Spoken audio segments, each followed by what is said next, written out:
For a second, can we just talk about drinks at Christmas? Amaretto hot chocolates, mulled wine and cider, cinnamon and apple cocktails, are they not just the best?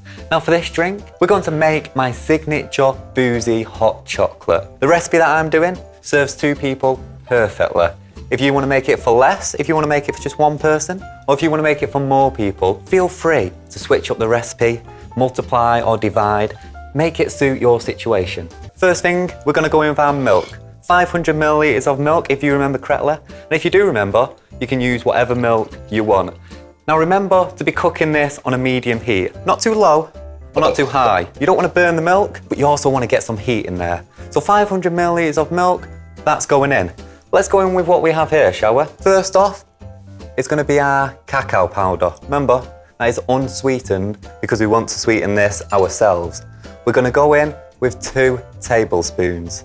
So let's just get that in and spread it around. Then we've got our cinnamon powder. We're going to go in with half a teaspoon of cinnamon. When it comes to tasting this, if you want to add more, you can do that. That is totally your prerogative. Then we're going to go in with salt. If you remember from our previous lessons, the salt isn't going to make it taste salty. All it's going to do is bring together those flavours. The flavours that we've already added, the salt's just going to bring those out. It's going to make the cinnamon pop. It's going to make the chocolate really rich.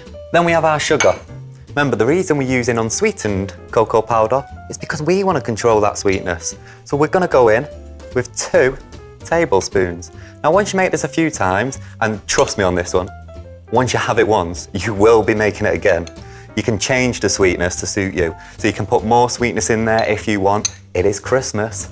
Why not treat yourself? Or you can put less sweetness if it's a little bit rich. Now let's go in with our booze. So first of all, we've got the Cointreau. That's going to be our main flavour, and we're going to go in with 100 millilitres. That'll be 4 shots of Cointreau. Perfect for 2 people. So going in is our 4 shots. Then it's our Kahlua, our coffee liqueur.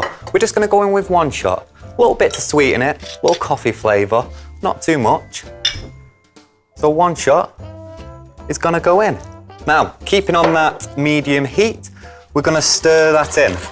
So we're just going to whisk that in on our medium heat. Now remember, you're trying to both heat it up and combine everything. That's why we're whisking. So step 1 is to really whisk until everything's dissolved in. Until all the cinnamon, that salt, that sugar, that cacao powder, it's all dissolved into the milk, which is coming along very nicely. Once you get to the point where it's all dissolved in, that looks brilliant.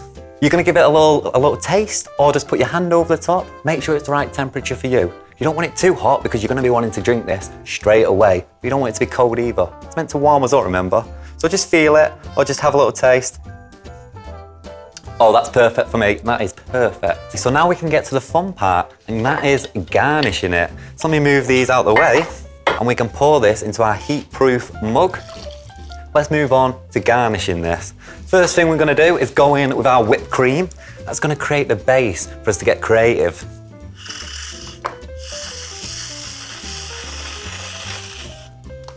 Once you've got your whipped cream on, we're going to go in with our candy canes. Now, I mentioned about crushing them up before, so let me explain what I've done there. All I've done is stick these candy canes in a blender, give them a little blitz, so they all crush into these little bits that I've got.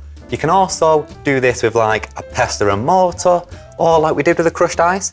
You can stick it in a towel, wrap it up, and just smash it about until you get all these little bits. And all we're going to do is going to pour those on the top. A little pop of colour, a little bit of that flavour, a little bit of Christmas right on top. You can also take a whole candy cane if you want. Stick that in the drink, you can stick that on the side. Let's stick it over the top, just like that. Finally, I'm going to go in with my marshmallows. So take yourself a cocktail stick. I'm just going to stick some marshmallows in there. Let's do 2 for now. I'll put those right on top, just like that. I'm going to grab my blowtorch and give them a little bit of a toast. Just char them just a little bit.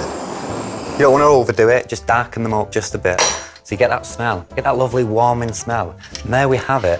That right there, that's my Boozy hot chocolate that you can make yourself at home. And not just for the festive season, make it whenever you want. Now when it comes to the garnishing, you can get as creative, wild or crazy as you like. The more it screams Christmas, the better. So you have my permission to go nuts with that garnishing. Speaking of nuts, pistachio is something that will go great in this recipe. Anyway, next up I'm going to show you how to ring in the new year in style with a cocktail for New Year's Eve.